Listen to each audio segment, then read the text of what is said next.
El Compendio del Catecismo, con el Padre Antonio López.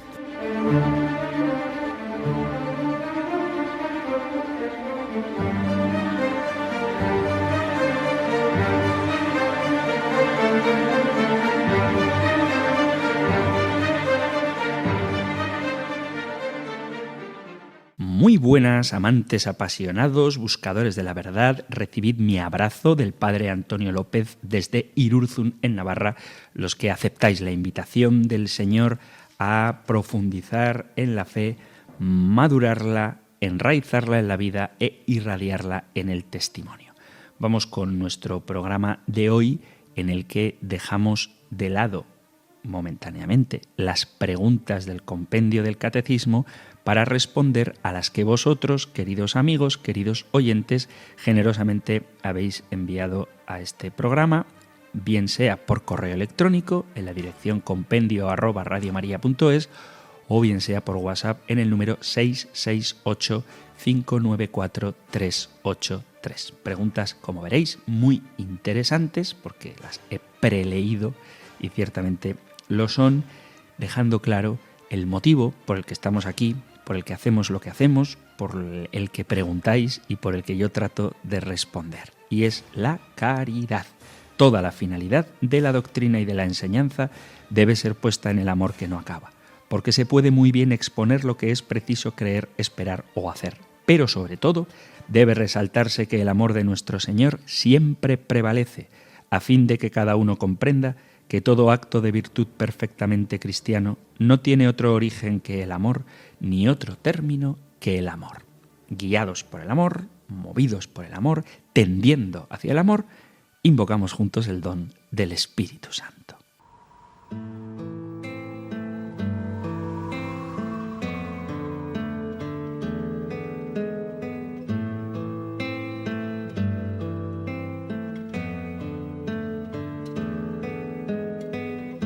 Lenguas de fuego y viento huracanado,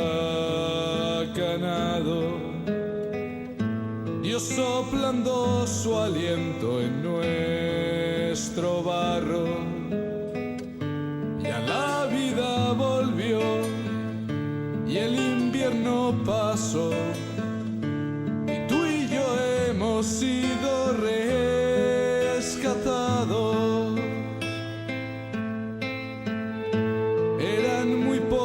Solos y asustados, escondidos de todos y encerrados, pero el viento sopló y el mar rojo secó. Todo empezó hace casi 2000 años.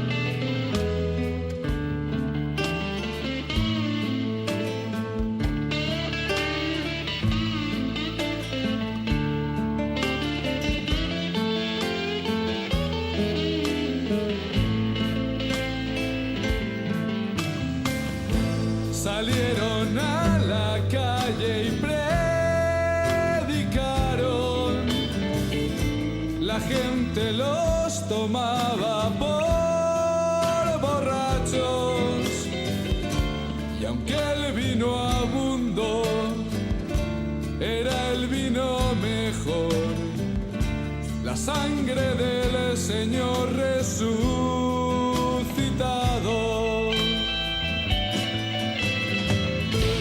Hablaban en idiomas muy extraños que todos entendían, y el milagro pronto se difundió y el asombro llegó. Todos se preguntaban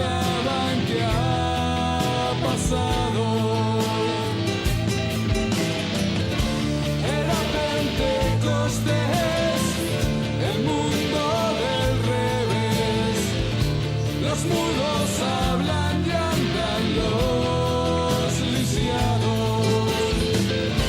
Los ciegos pueden ver y los pobres comen, y los cristianos son encarcelados.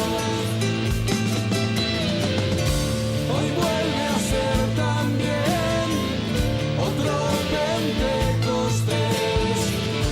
La iglesia con María está rezando.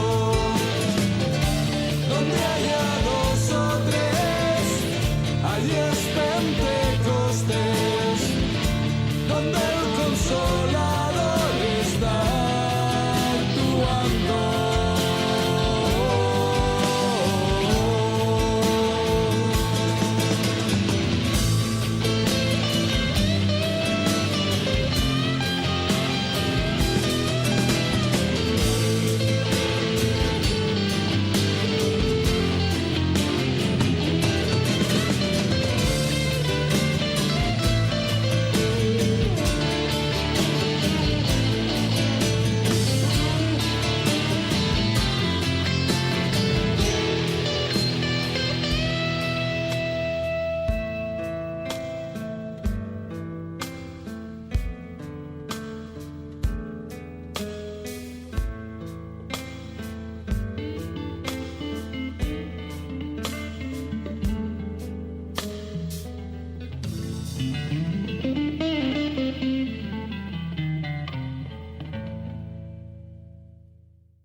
Vamos allá con nuestro programa, hoy dedicado a la participación de los oyentes. Sabéis que podéis enviar todos los días que queráis mensajes al correo electrónico compendio@radiomaria.es o también al número de teléfono para WhatsApp 668-594-383.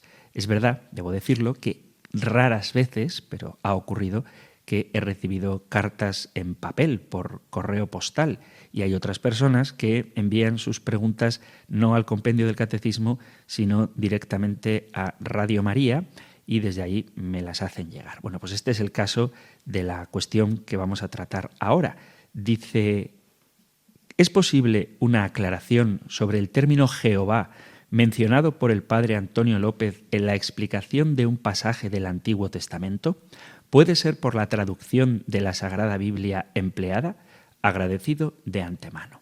No hace muchos días, cuando tratábamos el nombre de Dios, veíamos los diferentes términos con que se alude a la divinidad en el Antiguo Testamento y, de manera particular, el nombre con el que Dios se revela a sí mismo es el nombre Yahvé.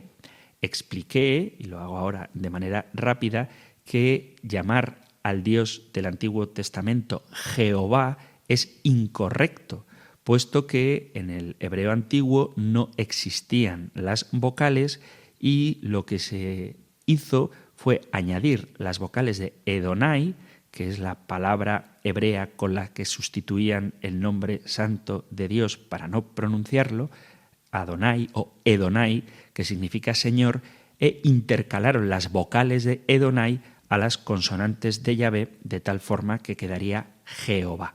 Pero no es así como se pronunciaba. Muy probablemente la forma correcta de nombrar a Dios es Yahvé, tal y como hacemos en la Iglesia Católica. ¿Qué ocurre? Que las Biblias protestantes, la inmensa mayoría de ellas, por no decir todas, porque no las conozco todas, traducen el nombre Yahvé como Jehová. Y es posible que en alguna ocasión, por un desliz de mi parte, haya dicho Jehová en vez de Yahvé. ¿Y esto por qué?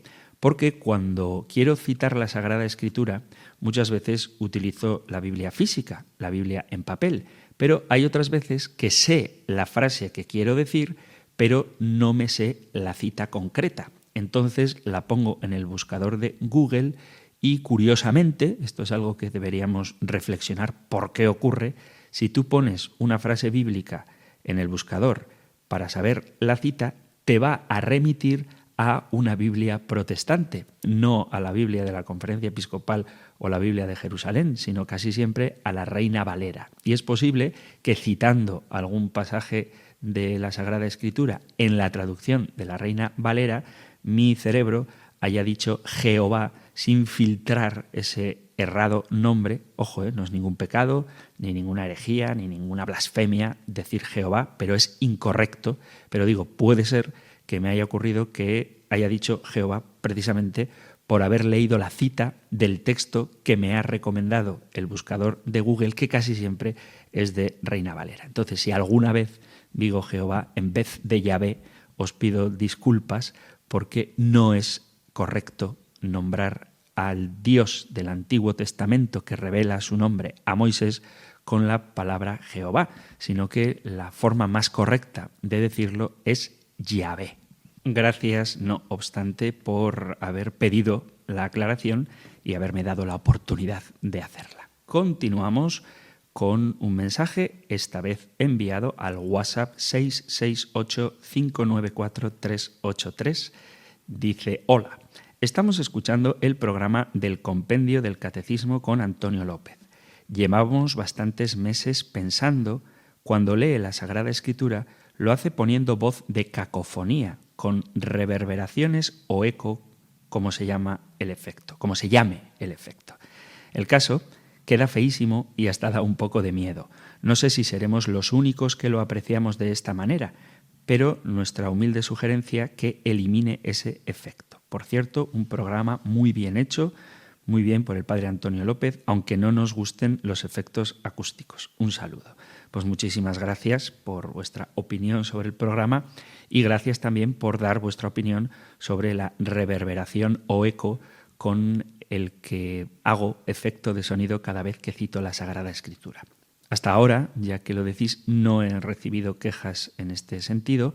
Entiendo que es algo quizá diferente. Yo mismo, antes de hacerlo, me lo pensé mucho y tenía mis dudas, pero decidí hacerlo porque muchas veces cuando leo las preguntas del compendio del catecismo o me dedico a dar las explicaciones, hay muchas citas bíblicas que no siempre se nota que son citas bíblicas. Hay pasajes que son muy conocidos de todos y que enseguida al que esté familiarizado con la Sagrada Escritura le suena que están en la palabra de Dios escrita, pero hay otros muchos textos que a lo mejor no son tan conocidos o están metidos dentro de un párrafo y no queda clara la diferencia de cuando estoy hablando yo, cuando estoy citando algún documento eclesiástico de un santo padre o de un autor del tipo que sea, o cuando estoy citando la Sagrada Escritura. Entonces me parecía oportuno poner esa diferencia de sonido cuando se está citando la palabra de Dios para que se sepa que es palabra de Dios. Entonces, de momento, y con vuestro permiso, voy a seguir haciéndolo, a no ser que haya un clamor popular que diga que eso es innecesario o incluso molesto. Pero de momento, salvo este mensaje, no he recibido ningún otro comentario al respecto. Si se os ocurre alguna manera de que se remarque, se subraye, por decirlo en lenguaje escrito, se ponga en cursiva lo que es una referencia a la Biblia, acepto esa sugerencia y si puedo sustituir el eco, la reverberación, por otra fórmula que sea sencilla, obviamente, que no me obligue a estar editando, dedicando excesivo tiempo a remarcar que es palabra de Dios, la aceptaré. Pero de momento es lo único que se me ocurre. El eco es simplemente subir un nivel que lo puedo hacer inmediatamente sin tener que editar nada. Por eso lo hago, para que se sepa que de lo que estoy diciendo es palabra humana y que de lo que estoy citando es palabra de Dios. Quiero agradecer de nuevo vuestro mensaje y subrayar que si hay algo que no os gusta del programa, por supuesto que me lo podéis decir y con mucho gusto, si lo considero oportuno, lo corregiré o si no lo considero oportuno, lo mantendré, pero procurando daros las necesarias explicaciones. Este es un programa que es para los oyentes y si hay algo que pensáis que se puede mejorar, estoy más que agradecido y siempre abierto a escuchar vuestras sugerencias de mejora. Seguimos en el compendio del catecismo. Hoy veis que estoy siendo muy rápido. También es verdad que los comentarios o lo hemos hablado hace muy poco o tampoco requieren una mayor explicación, pero siempre agradezco vuestra participación. Seguimos con otro mensaje también enviado al WhatsApp 668-594-383. Dije que iba a compartir todos, pues allá voy. Dice: buenas tardes, Padre Antonio López. Quiero felicitarle por este nuevo y excelente programa que con la ayuda del Espíritu Santo y nuestra Madre María cada día es mejor. Muchas gracias. Pero permítame decirle que también por sus habilidades que tiene usted en enseñar y comunicarse hace posible que podamos entender mejor. Gracias por todo lo que aprendemos, como usted dice, para tener una buena formación en la fe que falta nos hace en estos tiempos tan confusos de tanta mala información. Por eso es una bendición tener la radio de la Virgen. Yo por el horario escucho este programa maravilloso del compendio. El anterior fue buenísimo, igual o mejor por su profundidad con lo que hace. Me hubiera gustado hacerlo con voz, pero sin querer lo hubiera hecho muy largo y sé que no puede ser. Que Dios bendiga sus esfuerzos y nuestra Madre del Cielo lo cuide en todo momento y también a todos los que hacen posible que se escuche esta emisora. Un saludo con mucho cariño. Soy María Rodríguez de Castellón. Pues María, muchísimas gracias por tu mensaje y damos gracias a Dios por Radio María. Os voy a compartir un artículo que leí en una página que es dedicada a las cuestiones tecnológicas. Es una página web cuyo contenido habitual es hablar de páginas web, de teléfonos móviles o dispositivos tecnológicos, de nuevas aplicaciones, etc. Y tiene un artículo, no es muy largo, por eso os lo comparto, que titula El fenómeno silencioso de Radio María. Quiero insistir que es una página de tecnología, no es una página religiosa. Y dice: millones de oyentes, emisiones donde el resto de radios no llegan, éxito mundial. Radio María tiene un alcance inaudito en el territorio español, pero hay unas razones muy terrenales, dice, para ello. Radio María es uno de los fenómenos radiofónicos más importantes de España, con una comunidad de oyentes que se cuentan por millones en todo el mundo. Su historia no está exenta de polémica. Sin embargo, cuando el país entero sucumbía al apagón, Radio María aguantaba con firmeza sin interrumpir su programación. Así funciona esta singular cadena de difusión del pensamiento católico. El pasado apagón, seguro que todos lo recordáis, que dejó desconectado a todo el país, no afectó a todas las emisoras de radio, lo que convirtió a los pequeños y anticuados transistores en bienes muy apreciados. Entre las cadenas que soportaron el envite, entre otros medios generadores de electricidad como los de los hospitales, estuvieron varias cadenas muy conocidas, pero entre todas destacó Radio María por su aparente modestia. Infatigable, seguía llegando a todos los puntos de España gracias a su gran cantidad de repetidores, 2.000 en todo el mundo, una cifra comparable a la de cualquier gran cadena radiofónica. A los devotos de la emisora esta noticia no les sorprenderá. Radio María, de origen italiano, se escucha en puntos de España donde el resto de las cadenas, incluso las grandes, llegan con dificultad gracias a las 225 emisoras que tiene repartidas por todo el país, e incluso más allá. Tiene 93 estaciones de radio en el mundo, llegando a puntos tan remotos como Asia u Oceanía, que suman 11 emisoras. Radio María presume de 500 millones de oyentes potenciales que se sostienen gracias a un entramado de voluntarios que hacen posible la propagación de la fe radiofónica. Desde 1988, World Family of Radio María es una asociación sin ánimo de lucro que reúne a todas estas estaciones. Radio María nació en Italia en 1893 como una radio parroquial en la diócesis. Seglares y sacerdotes querían desarrollar una obra de evangelización con una programación explícitamente religiosa. Esto se ha respetado en el crecimiento de la radio por todo el mundo y se deja notar en su encarnación española, donde llegó en 1999. En su parrilla abundan los programas de divulgación religiosa con todos los enfoques posibles: jóvenes, ancianos, matrimonios, psicología, teología, música sacra, noticias relacionadas con el Papa y la Iglesia y, por supuesto, los actos religiosos con programas de oración y misas diarias. Uno de los aspectos que más cuida Radio María es su relación con los católicos más jóvenes. Tiene un programa, de hecho, titulado Armando Lío, como eslogan de Jacuna, la Asociación de Activismo Católico Juvenil, que congregó a 85.000 personas en Cibeles coreando sus himnos pop religioso. Aunque Radio María es poco dada, dice el artículo, a facilitar cifras de audiencia de sus programas, la atención en su parrilla a espacios orientados al público más jóvenes, como Armando Lío, Rompiendo Moldes, o también el musical Canta y Camina, son una prueba de que generar una comunidad que apoye al proyecto es un objetivo importante para la supervivencia de la emisora. Radio María es el perfecto ejemplo de cómo, más allá de la atención de los grandes medios y el público general, viven comunidades muy numerosas e implicadas hasta el punto de sostener una de las emisoras de radio más efectivas y escuchadas del país solo con donaciones. Nuestro objetivo es llegar a todas partes y actuamos para conseguirlo. Puede sonar muy raro, pero no nos movemos por el número de posibles oyentes o por las posibilidades de una emisora. Tenemos un principio diferente a los de la radio convencional.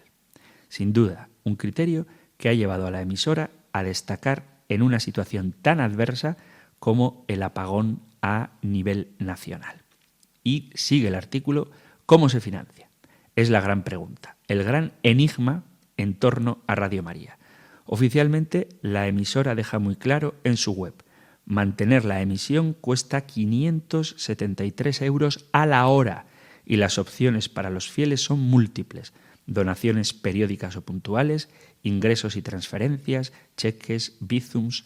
Hasta se especifican las deducciones fiscales que se corresponden por las donaciones, que conforman el 99% de los ingresos de la emisora. La otra pata del apoyo a Radio María es la red de voluntariado, que también admite múltiples variantes en la promoción, en las diócesis, desde casa. Actualmente cuenta con más de 1.500 voluntarios en toda España que generan el 90% de la programación.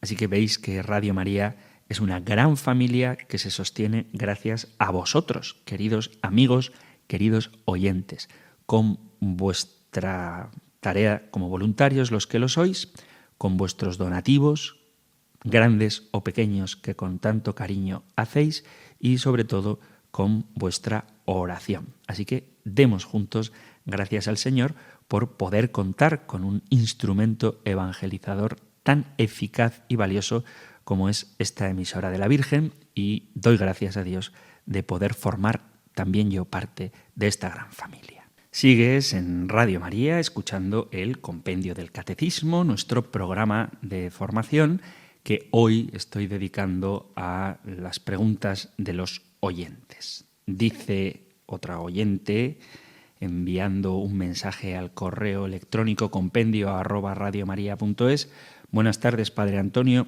Me gustaría que nos recomendase algún libro para regalar a una persona no creyente, sencilla, inmersa en sus ocupaciones, persona buena, que no busca ni tiene necesidad de Dios, con buena formación académica y un gran corazón.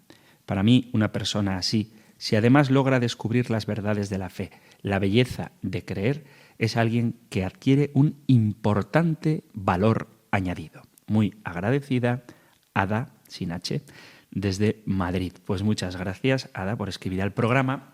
Y con respecto a libros, pues hay muchos muy buenos. Depende del perfil de la persona, del nivel intelectual y también de sus inquietudes espirituales. Quiero decir que hay gente que lo que necesita para conocer a Dios son quizás argumentos de tipo más racional. En este sentido, os podría recomendar, solo por poner un ejemplo, un libro de los que muestran la evidencia, entre comillas, científica de la existencia de Dios. Por ejemplo, el libro de José Carlos González Hurtado, Nuevas evidencias científicas de la existencia de Dios.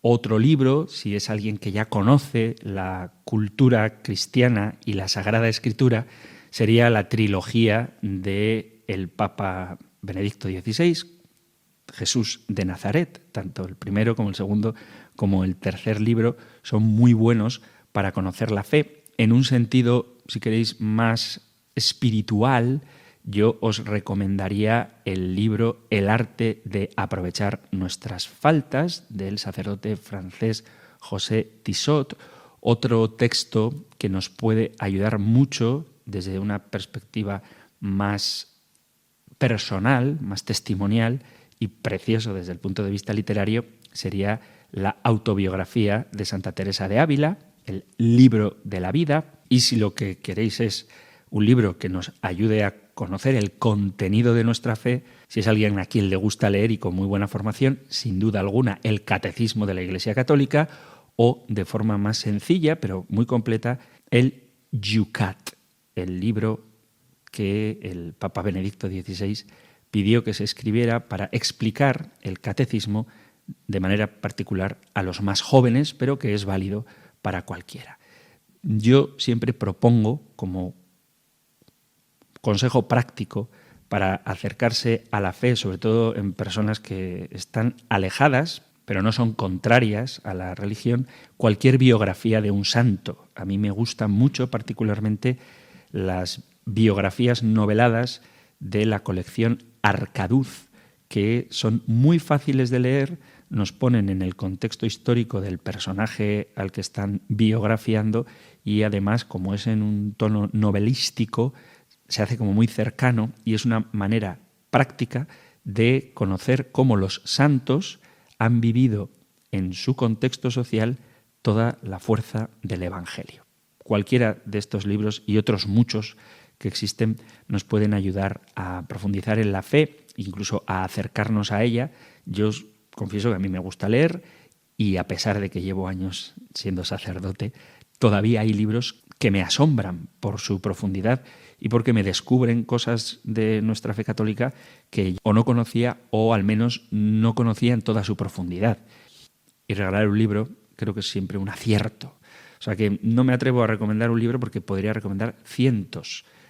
Lo que sí que os diría es que si conocéis a la persona a la que se lo queréis regalar, procuréis que el libro vaya en sintonía con su personalidad. Es decir, desde una perspectiva más intelectual, desde una perspectiva, si queréis, más bíblica, más teológica, desde una perspectiva más científica, desde una perspectiva más testimonial, desde una perspectiva más espiritual, porque hay gente que busca en la nueva era o en otras religiones saciar su sed de trascendencia porque ignora que todo aquello que buscan se encuentra contenido en la doctrina católica. Y por eso un libro de espiritualidad católica a lo mejor le sirve a alguien para que huya de las falsas doctrinas de la nueva era. Por ejemplo, los libros del padre Jacques Philippe pues son muy buenos en este sentido. Afortunadamente existen muchos autores buenos, católicos, que desde distintos ámbitos y con distintas sensibilidades tienen la capacidad de escribir de manera que quien realmente tenga deseo de conocer la fe católica pueda hacerlo, y hay muchos libros que podéis regalar. Sobre todo suele ser en la época de vacaciones, tanto las vacaciones sobre todo de verano, pero también las vacaciones en torno a la Navidad, cuando se suelen hacer listas de libros que todo católico debe leer. Bueno, pues cualquiera de ellas os puede dar una orientación de qué libro sería bueno regalar a quien quiere acercarse al Señor y todavía necesita un empujoncito. Un empujoncito que debe ir siempre sostenido, acompañado por la oración. Cuando regaléis un libro, no os reprimáis a la hora de dedicarlo. Tampoco hace falta el tener una capacidad literaria y ser demasiado original. Simplemente te regalo este libro con el deseo de que te acerque al Señor. Y ya está. Y acompáñalo con una oración y deja que el Espíritu Santo haga su tarea. Vamos a hacer una breve pausa escuchando una canción y luego continuamos aquí en Radio María en el programa El Compendio del Catecismo, hoy dedicado a la participación de los oyentes.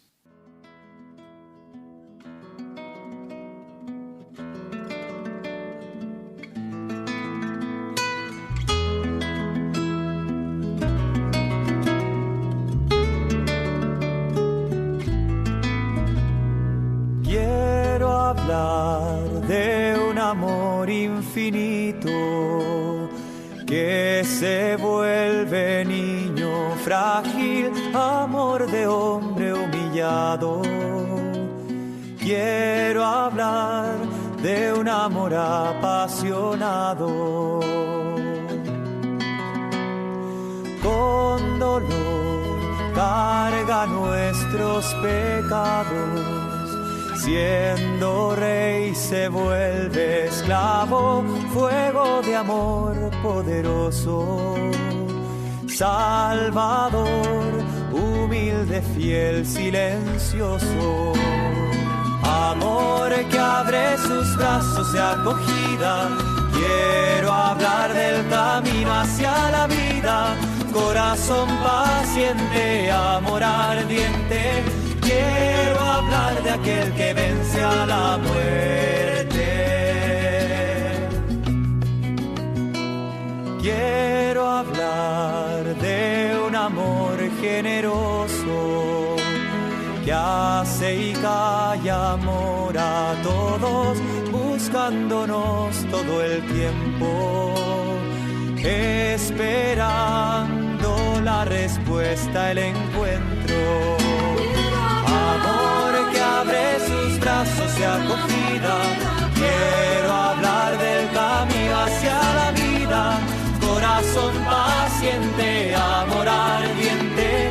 Quiero hablar de aquel que vence a la muerte.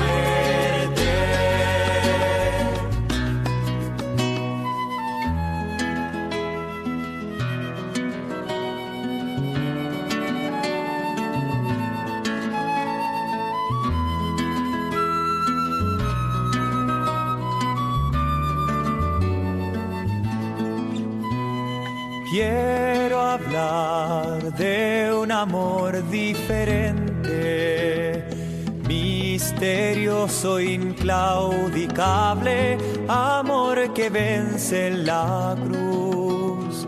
Quiero hablar del corazón de Jesús. Amor que abre sus brazos de acogida. Quiero hablar del camino hacia la vida. Corazón paciente, amor ardiente. Quiero hablar de aquel que vence a la muerte. Amor que abre sus brazos de acogida. Quiero hablar del camino hacia la vida. Corazón paciente, amor ardiente. Quiero hablar de aquel que vence a la muerte.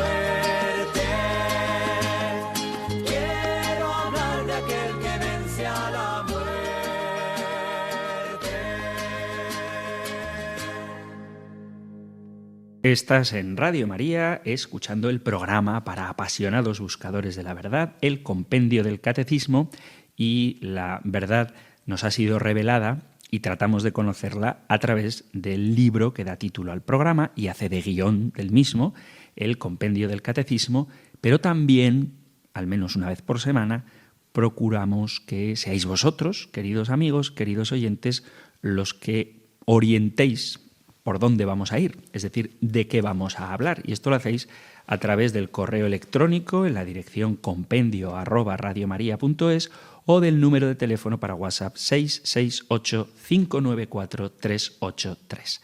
Vamos con otro correo cuyo asunto es sobre la invocación no pretendida a divinidades paganas en la lectura de textos.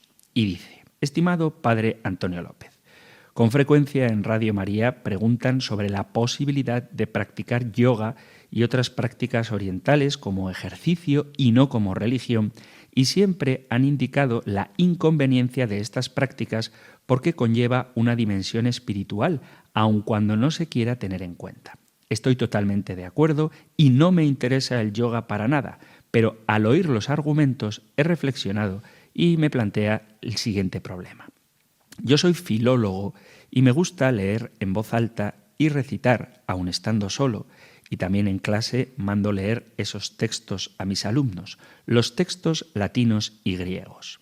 En ellos aparecen los dioses paganos, por ejemplo, el comienzo de la Ilíada, de la Odisea, se invoca a la musa y así también otras muchas divinidades. Si tenemos en cuenta que los dioses paganos pueden ser demonios, ¿usted piensa que hay algún peligro moral en esto? Nunca me planteé tal problema porque ha sido una literatura muy presente en la tradición cristiana y sé que está permitido leerlo, pero me refiero a la recitación en voz alta. Si las prácticas orientales pueden invocar espíritus sin pretenderlo, ¿no podrá sucedernos lo mismo con estos textos, aunque sean tan cercanos a nuestra tradición? Ya lo hago últimamente con cierta preocupación.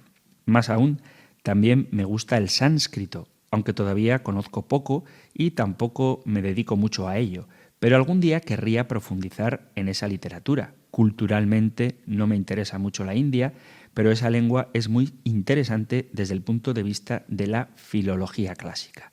Lo malo es que precisamente la lengua del hinduismo, el yoga y todo eso, ¿habría peligro en recitar en voz alta esos textos simplemente como lectura para estudio gramatical y literario? Sé que está permitido estudiarlos. Mi duda es si es peligroso leerlos en voz alta. Le agradezco que me lo aclare cuanto antes. Muchas gracias, un saludo en Cristo. Muchas gracias a ti por esta interesante pregunta. Y la respuesta te la voy a dar con otra pregunta que ya sabes lo que hay que responder. ¿Cree la Iglesia en la magia? Es decir, en las fórmulas que de manera automática realizan un efecto en quien pronuncia tales palabras? La respuesta es que no. Cuando hablamos de invocar espíritus inconscientemente en la práctica de ciertas costumbres, sobre todo de corte oriental, vuelvo a mencionar la nueva era, la meditación trascendental o el Reiki, el problema no está en lo que la boca pronuncia o la boca interior, es decir, aunque no se emitan palabras, uno puede estar recitando por dentro ciertos textos. No es tanto, digo, el contenido del texto, las palabras en sí, sino la actitud interior de quien está haciendo tal ejercicio. Es decir, si yo invoco un espíritu, da igual la fórmula que esté utilizando, porque mi interior estará abierto a la influencia de tal espíritu. Si yo estoy leyendo un texto, el que sea, incluso imagínate que por lo que sea, un sacerdote, digo un sacerdote y no yo, porque yo no soy experto, pero un sacerdote se encuentra un texto de la Edad Media en latín y se pone a leerlo. Y resulta que tal texto es una invocación a los demonios. Evidentemente, si el sacerdote está simplemente leyendo, aunque sea en latín o en sánscrito, una invocación a los demonios, su intención no es la de llamar a los ángeles caídos, sino simplemente reproducir el contenido de ese pasaje. Por lo tanto, no creemos en la magia. Lo mismo que una persona atea o incluso un anticlerical, un satanista, podría leer el Padre Nuestro en un contexto de una misa satánica con la intención de burlarse de Dios y simplemente por el hecho de leerlo no va a estar sintiéndose hijo de Dios. Lo mismo pasa con los textos de divinidades paganas o incluso de entidades espirituales malignas. Lo que invoca a tales entidades es la actitud, el deseo de llamarles. El único texto que es vivo y eficaz, tajante como espada de doble filo, es la palabra de Dios. Y es verdad que el Espíritu Santo que la inspiró podría tocar el corazón de quien la lee, pero la actitud interior es muy importante para que esa palabra realmente cumpla su efecto. Si tú le das una Biblia, que es palabra de Dios inspirada por el Espíritu Santo, a una persona atea o pagana, automáticamente no se va a convertir en cristiano solo por leer la palabra de Dios. Pues lo mismo, cuando un cristiano lee un pasaje o un texto que invoca espíritus o que no tenga nada que ver con la fe cristiana, no automáticamente está haciendo realidad lo que dicen esas palabras. La actitud interior es muy importante. Quiero insistir en que la Iglesia Católica desde siempre ha condenado la brujería y la hechicería, no solamente como algo falso o fraudulento, sino también por ser una abominación, como dice el capítulo 22 del libro del Éxodo. ¿Cuál es la postura de la Iglesia frente a la brujería? ¿Cómo deben orientarse los creyentes que acuden a curanderos, ouija, sesiones espiritistas, se hacen leer las cartas o usan amuletos? Fijaos que el Catecismo de la Iglesia Católica ya habla de esto. Habla de la variedad de pecados grande contra el primer mandamiento. Las Escrituras tienen varias listas de pecados. La carta a los Gálatas expone las obras de la carne oponiéndolas a la obra, en singular, del Espíritu. Y entonces dice, las obras de la carne son conocidas: fornicación, impureza, libertinaje, idolatría, hechicería, odios, discordias, celos, iras, rencillas, divisiones, disensiones, envidias, embriagueces, orgías y cosas semejantes, sobre las cuales os prevengo, como ya os previne, a quienes hacen tales cosas que no heredarán el reino de Dios. Carta a los Gálatas, capítulo 5, versículo a partir del 19. Y luego tenemos otras muchas listas de pecados. Hay en la carta a los Romanos, en la primera carta a los Corintios, en la carta a los Efesios, en la carta a los Colosenses, en la primera y segunda carta a Timoteo, hay como una especie de catálogo de pecados. Y dice el Catecismo, todas las formas de adivinación deben rechazarse: el recurso a Satán o a los demonios, la evocación de los muertos y otras prácticas que equivocadamente se supone desvelan el porvenir. La consulta a horóscopos, la astrología, la quiromancia, la interpretación de presagios y de suertes, los fenómenos de visión, el recurso a médiums encierran una voluntad de poder sobre el tiempo, la historia y finalmente los hombres, a la vez que un deseo de granjearse la protección de poderes ocultos. Está en contradicción con el honor y respeto mezclados de temor amoroso que debemos solamente a Dios. Sigue el Catecismo, punto 2117.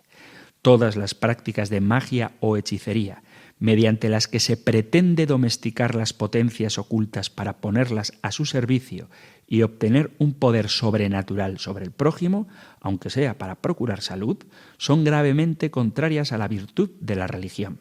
Estas prácticas son más condenables aun cuando van acompañadas de una intención de dañar a otro, recurran o no a la intervención de los demonios. Llevar amuletos es también reprensible. El espiritismo implica con frecuencia prácticas adivinatorias o mágicas. Por eso la Iglesia advierte a los fieles que se guarden de él. El recurso a las medicinas llamadas tradicionales no legitima ni la invocación de potencias malignas ni la explotación de la credulidad del prójimo.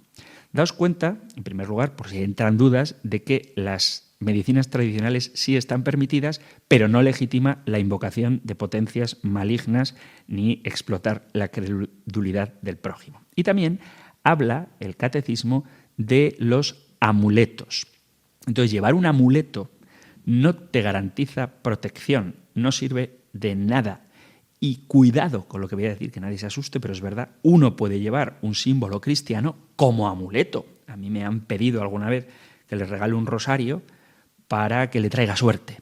No, amigo mío, yo te regalo un rosario para que lo reces, para que, si quieres llevarlo puesto, sea un signo de tu devoción mariana y tu pertenencia a la Iglesia Católica, pero no para que te dé suerte. Los cristianos no creemos en la suerte, creemos en la providencia. Lo mismo que si alguien reza, por ejemplo, la oración al Arcángel San Miguel de manera supersticiosa, como si fuera una fórmula mágica, estará incurriendo en una deformación de la verdadera oración cristiana. Y lo mismo al revés, es decir, cuando alguien formula porque le toca leerlo, imagínate, un actor católico que está haciendo una película en la que por el contexto del guión, imagínate que es un explorador y entonces abren una tumba antigua egipcia, una pirámide, y encuentran ahí un papiro y el hombre sabe interpretar los jeroglíficos y cita unas palabras que invocan a unos demonios. Si el actor está leyendo esas palabras, aun incluso cuando realmente pertenezcan a un texto antiguo encontrado en una verdadera tumba egipcia, no está invocando un espíritu porque su intención no es hacerlo y porque no creemos en la magia. La doctrina de la Iglesia en esto es muy clara. Por lo tanto, es importante que encontremos el modo adecuado de vivir nuestra fe, porque muchas veces hay miedo a estas cosas y por eso incurrimos en una visión en la que parece que las palabras vaciadas de sentido tienen poder por sí solas. Y no es verdad. Lo que da poder a la palabra es Dios, que es el único que tiene poder. Todo poder viene de Él. Entonces yo me acuerdo que hace no muchos días dije una frase que es cierta, espero que nadie le asustara, que la Virgen María no hace milagros. La Virgen María intercede por nosotros ante Dios, que es el único que tiene para hacer milagros. Bueno, pues si María, afirmamos, ni María ni ningún santo, tiene poder para hacer milagros porque no son omnipotentes, cuanto menos los falsos dioses paganos o los espíritus pueden tener poder por sí mismos, sin el permiso de Dios, para obrar el mal en nuestras vidas. Por lo tanto, no hay que tener miedo a pronunciar palabras, sobre todo como el oyente, si le gusta estudiar el idioma desde el sentido filológico sánscrito, pues no creo que vaya a invocar a ningún espíritu.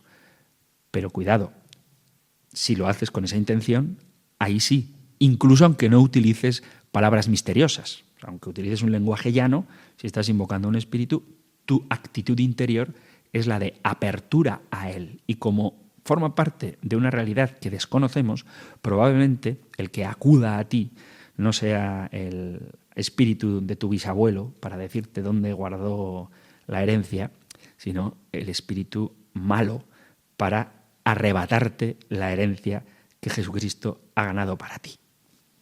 Ya que surge la cuestión del demonio en esta pregunta, por lo de la invocación a los espíritus, repito, se puede leer tranquilamente cualquier texto que no vas a invocar mágicamente nada porque no creemos en la magia. Otra cosa es tu actitud interior de apertura a la influencia del enemigo. Pero digo que, hablando del demonio, otra pregunta, esta vez enviada al WhatsApp 668-594-383, dice: buenas tardes, Padre Antonio, mi nombre es Agustín, soy vecino de Madrid. Esta pregunta la he hecho a múltiples sacerdotes sin que haya obtenido una respuesta que tenga cierta coherencia. Interesante preámbulo. Se trata de la vida pública de Jesús, donde él mismo habló a sus discípulos y otros seguidores en muchas ocasiones sobre su misión y que debía morir y resucitar de entre los muertos. El demonio conoce la Escritura muy bien y sabía que Jesús era el Hijo de Dios, ratificando estos discursos, la resurrección de Lázaro, su certeza. No entiendo cómo es posible que Satanás no terminara con la vida de Jesús en cualquier camino o situación desbaratando el plan de Dios. ¿Por qué no lo hizo? ¿Qué o quién se lo impidió? ¿Dios? No puedo entender cómo Satanás se dejó meter ese gran gol. Está muy bien tu pregunta. Satanás tiene poder, pero Satanás no es omnipotente. Quiero decir que el demonio no puede arrebatarle la vida a Jesús. De hecho, yo diría que, en cierto sentido, fue el demonio, lo dice literalmente el Evangelio, el que entró en Judas cuando traicionó a Jesús. Fue el demonio el que instiga la cobardía de Pilato, fue el demonio el que azuza la envidia de los fariseos. Entonces, es por influencia del mal espíritu, que los judíos, los romanos, el propio Judas, hacen que Jesús muera. Entonces, el demonio directamente no tiene poder ni para dar la vida ni para quitarla, porque eso pertenece solamente a Dios, pero sí tiene poder para influir, cosa que efectivamente hizo. Con lo cual, no podemos afirmar que no fue el demonio, con sus inspiraciones perversas, quien logró que Jesús muriera. Pero es que precisamente fue la derrota de Jesús, según la ingenua y estúpida soberbia de Satanás, que se cree más fuerte que el mismísimo Dios, lo que hizo que quedara terriblemente humillado. No tenemos datos de la Sagrada Escritura, pero el arte, particularmente estoy pensando en el cine, nos muestra en algunas películas cómo Satanás goza cuando ve a Jesús siendo torturado en la flagelación o siendo crucificado, sin darse cuenta de que es precisamente lo que él pensaba que era su victoria lo que supuso su fracaso total. Entonces el demonio no mata a Jesús, primero porque no puede, y no lo mata directamente porque no puede, pero promueve su crucifixión sin darse cuenta, porque el demonio no es omnisciente, es una criatura muchísimo más lista que los hombres, pero infinitamente inferior a Dios mismo, y por lo tanto, como no sabe de amor, no entiende que la muerte de Cristo supone precisamente la victoria de Cristo. Victoria sobre Satanás y sobre el pecado y sobre la consecuencia del pecado, que es la muerte. Dice Jesús en el Evangelio: ahora es el juicio de este mundo, ahora el príncipe de este mundo será echado fuera. Y cuando Jesús dice esto, se está refiriendo a su inminente sufrimiento en la cruz del Calvario, que llevaría a cabo para la salvación del pueblo. Desde ese momento del Calvario, Satanás será frenado en su poder, será un enemigo derrotado, que todavía podrá obrar maldad hasta el día final, pero muy limitado. Los propios demonios, según la Sagrada Escritura, sabían que Cristo pondría fin a su libertad, y esto se ve en sus gritos angustiados cuando el Señor los expulsó. La posesión demoníaca es algo que aparece habitualmente en las Sagradas Escrituras, pero el ministerio de Cristo marcó el fin de la libertad de Satanás para ocupar las almas humanas a voluntad. Somos conscientes de que hoy en día todavía sí, existen informes de posesiones demoníacas, pero solo cuando estas personas han invitado voluntariamente, vuelvo a la pregunta anterior, voluntariamente a los demonios a sus vidas mediante una participación en prácticas ocultas. No sabemos cuánta gente que dice que está poseída lo está o no verdaderamente, y por eso la Iglesia es muy prudente a la hora de valorar la realidad de una posesión, y hay un sacerdote delegado por el obispo especialmente dedicado a esto.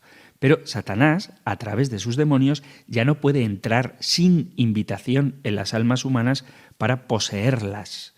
Por eso el Señor ha venido a expulsar a Satanás. Otra de las limitaciones del demonio es que no se le permite revelarse o mostrarse, viéndose obligado a trabajar normalmente siempre desde lo oculto, desde el sigilo, desde el secreto.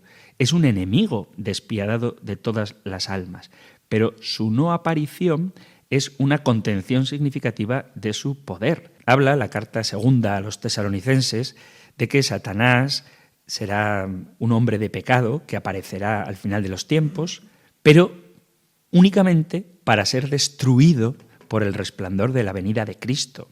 Satanás es un vagabundo espiritual, es un indigente, es un espíritu que él no tiene ningún poder sobre Cristo, y aunque hay ángeles caídos, sabemos que necesita de nuestra cooperación para poder adueñarse de nuestras vidas.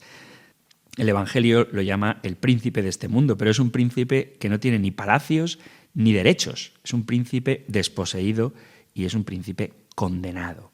Y esta limitación se menciona también en el libro del Apocalipsis, en los capítulos 12 y 20, donde se nos dice que él será atado para que no pueda engañar más a las naciones.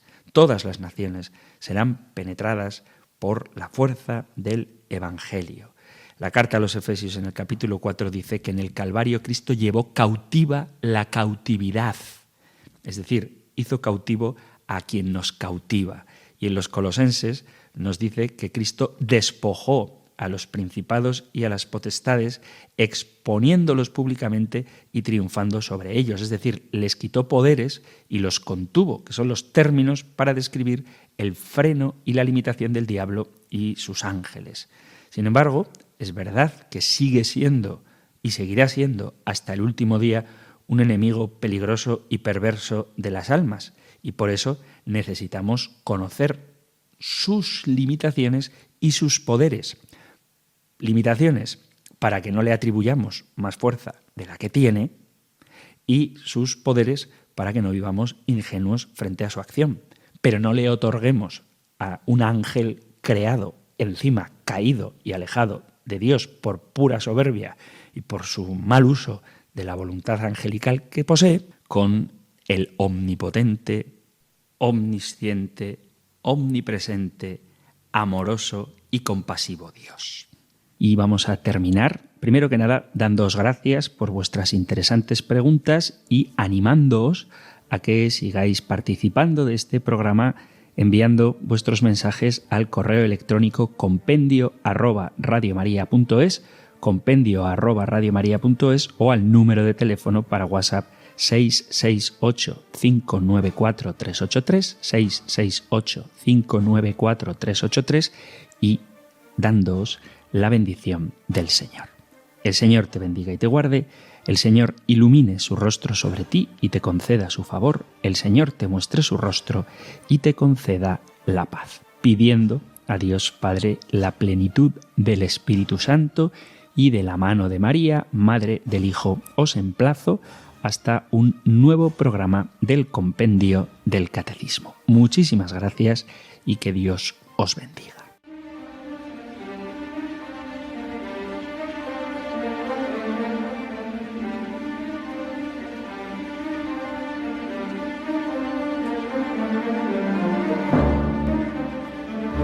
El Compendio del Catecismo con el Padre Antonio López.